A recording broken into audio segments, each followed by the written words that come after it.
afternoon, good evening guys, and welcome to another video of the Diving Trader. My name is Daniel, and today guys we're doing an update on Clickstream. That's right, ticker symbol CLIS, one of my favorite penny stocks for the year 2021. It's exciting, and a lot of people that follow my channel know that I'm very excited about this stock. It is a penny stock. Bear in mind, it is a penny stock, so please bear this in mind when we're looking at these types of stocks, because they're very volatile and you could lose a lot of money. So be careful when you're investing in these sort of type of stocks. Before we go into the video, just to make sure that you know that I'm not a financial advisor. Everything I give you, everything I say in this video is my own opinion. Okay, guys. So let's have a look. Let's have a look and see what this is all about. This is my playlist, guys. If you want to go in, you can go into my YouTube channel and click on playlists, and you can watch the videos that I've done so far. The whole point in this video is to give you an update of what's happening. So I'm not going to go into detail of the company. You can see the videos here on my playlist that will go in a little bit more detail on the company. So the idea is to look at the news. We've had news today, exciting news. So let's have a look at see what that news is all about. Here we go. Music NFT finally announced on their webpage. Music NFT marketplace. Create, sell and discover unique music and sound NFTs on the Nifter marketplace. Okay, so we're going to have a look at what an NFT is in a moment, but let's go into the news. Let's go in and have a look at what the news is all about. So today, Clickstream Corporation announced that it has acquired Rebel blockchain, developer of Nifter, a music NFT marketplace that allows artists to create and sell unique music and sound NFTs. NFTs are non-fungible tokens, are a type of digital token made possible through blockchain technology. NFTs can be created from any digital file, including music and audio files. Nifter is a marketplace allowing for the creation, buying and selling of these music NFTs. You can learn about Nifter on the official website, okay, which we just had a look at the website. So, Frank Magliogetti, which is the CEO, said that it's been a long intention for Clickstream to get involved in blockchain technology development. Okay, so it's exciting. We have a unique opportunity to establish ourselves as an authority in the non-fungible token space by creating a market space for artists, songwriters and fans to create and exchange NFTs. Okay, so the exchanging Rebel shareholders will receive restricted shares of Clickstream common stock for 100% of Rebel, making Rebel a Clickstream subsidiary. Clickstream will advance $300,000 to develop, launch and market the Nifter platform. Rebel has executed executive employment agreements with its founders Tristan Chowdhury and Isaac Nakash, which include incentives for Clickstream shares based upon performance. Okay, so this is interesting. Tristan and Isaac, which if you remember guys in the third video what I've done, we've done a review on their interview. Tristan and Isaac are the founders of Nebula Software Corporation, developer PayPal, which was acquired by Clickstream on December 16th, 2020. So Tristan Chowdhury, Rebel CTO, stated, "This is a growing interest from artists around the world looking to turn their work into non-fungible tokens, and music artists are no exception. Shawn Mendes, Grimmins and Tory Lanez are just a few of the artists who have released digital tokens of their work. As more artists look to participate in exciting space, there's a growing need for an easy solution to create music NFTs, in addition to creating a marketplace for buying and selling of these tokens." So here we go, guys. What do you think? NFT. What is an NFT? Basically, what it means is a piece of it's a right to obtain and possess a digital file, if that makes sense. I'm trying to get my head around it, to be honest. You have seen a lot of news about it. I've heard a lot of opinions about it, and it's difficult. It's really good, and I think it's going to be big for Clickstream because they can make a lot of money. But the actual concept of this is hard to understand, because basically, if we take what we've seen recently, we've seen digital art being sold for thousands and thousands of dollars. Yet I can go in to this platform similar to this one, and I can copy that file and have that file, and this is the file I have. I'm like, yeah, okay, this is but someone has that file and owns that file. I can still use that file. So how does this give value to a person? It's not like art when you have one piece of art, physical art, that's been painted by someone, and that's like no other art piece like that in the world. You can say, well, that has value. But having a digital file and it can be copied again and again and again and again, this is what I'm trying to get my head around. Nevertheless, having said that, and by the way, I am sorry if I'm really ignorant to this, but this is something new to me. So I would like to see comments on this. Give me some comments down below. Tell me something good about this. I don't know. I know the very basics of this, so I don't want to go into too much detail. But anyway, how can they make money? Well, this is where Nifter comes into place. Clickstream can make money from this because the people that want to upload their art or this music in this case will have to pay a fee. So this is where they're getting their revenue from. Okay, so yeah, so that's what it's about. It's exciting. It's a lot. There's a lot of hype about it. Will it be something that's going to die down? I don't know. I can see it. It's certainly putting up a lot of parties in a lot of places at the moment. So it's looking interesting. It's looking interesting, and we just have to go with the flow on this one. It just so happens that we're invested in Clickstream, which I was looking at HeyPal as an investment. I was excited about HeyPal. But now they've bought out this, so it just adds to the excitement, to be honest with you. So good. So let's see how it works. Let's see how it goes, and that's a little bit about the news. So let's go in and have a look at price. Now I've noticed on my videos, most recent videos, people have been talking a lot about and thanking me for the videos that I've been making, and they've commented how they've liked technical analysis. Now I will try to do as much technical analysis as I can on stocks that I am going to do. However, I haven't felt the need to do it in the past. I've only seen the reaction to the basics that I've been using, and the reason why I haven't done videos on technical analysis, I'll be very honest with you, is because I use the very basics.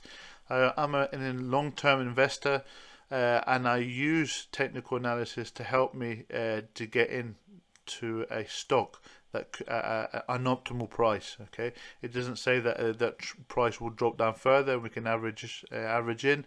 I just like sometimes just a little bit patient and hold on.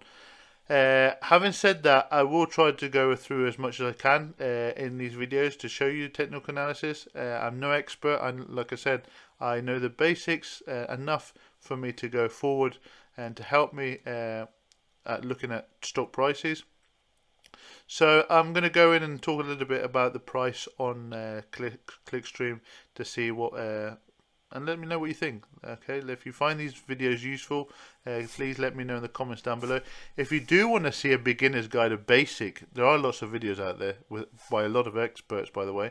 But if you want to see a video on the basics of statistical of technical analysis that I use, just let me know, and I'll happily do that.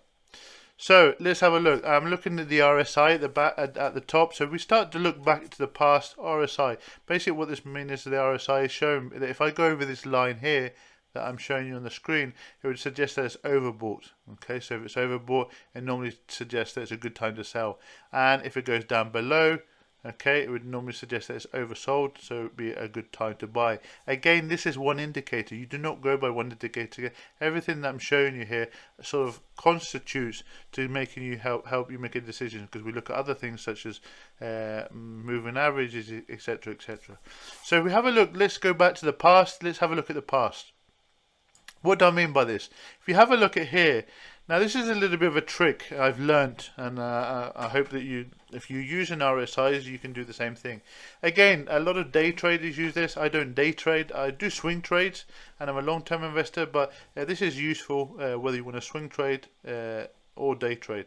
Now this RSI would suggest, now we've popped this line here, would suggest that we're actually overbought and it's a good time to sell.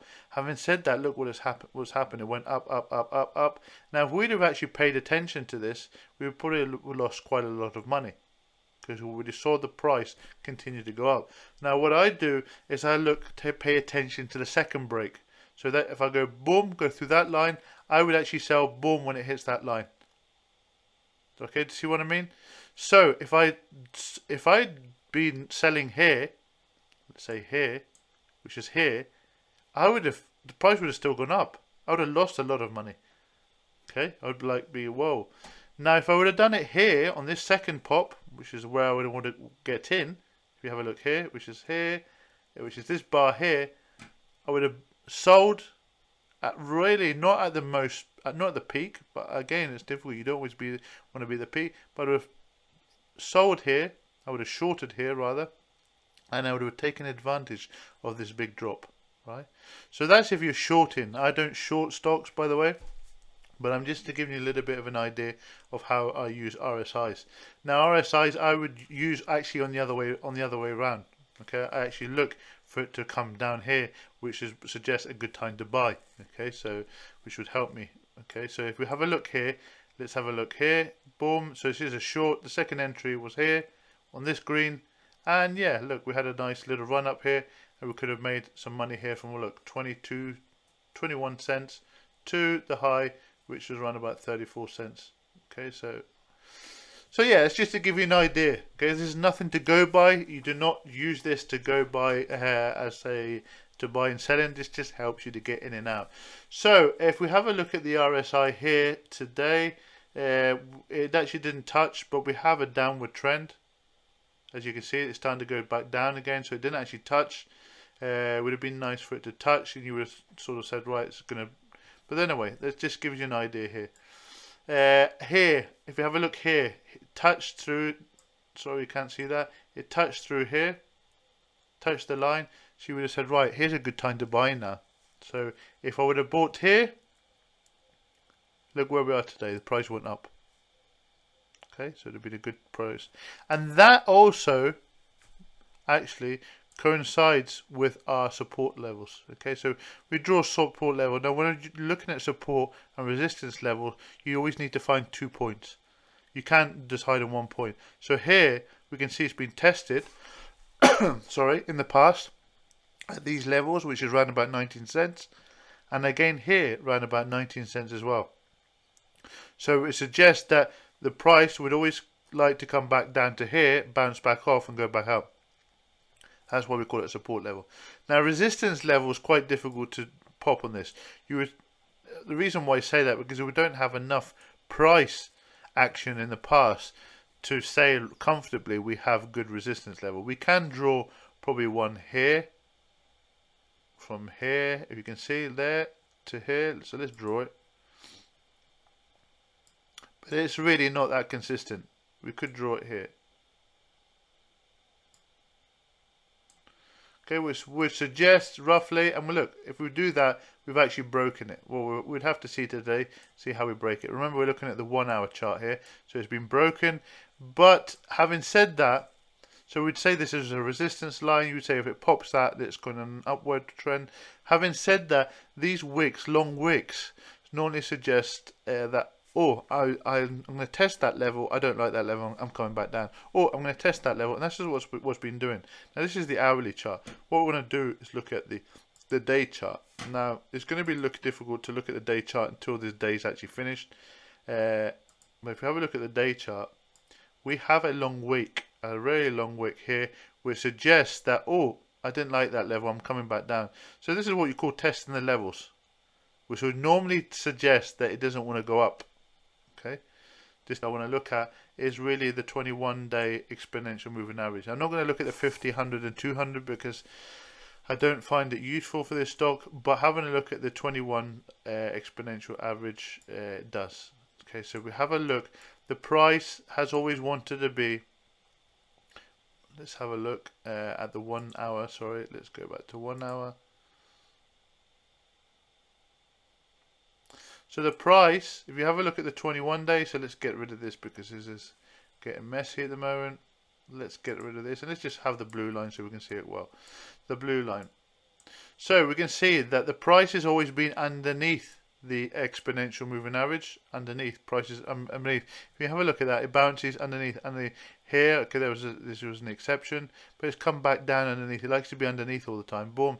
And today we're finding it actually popping up below. So this could be now a change in trend.